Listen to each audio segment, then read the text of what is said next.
pretty popular at the beginning of pandemic, where everyone just immediately stay at home and they try to do something.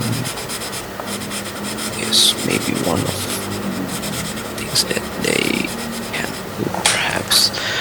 So basically, for people that cannot draw very well, so drawing may be a little bit easier, especially when you try to do customization into or personalization into the drawing.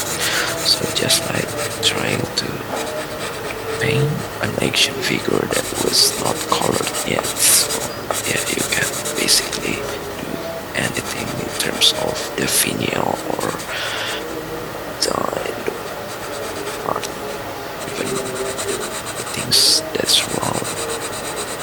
So it's pretty crowded. So there's many kind of things in the back of the cars that you can also paint.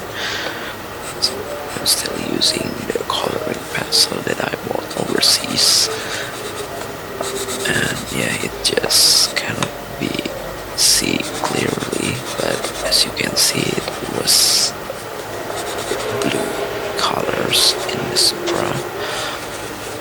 So just like the previous video as well, so it is only around 2 minutes video, so I'm just not sure why I can't exactly same for the recording. Basically this is one of the earliest overhead camera I used.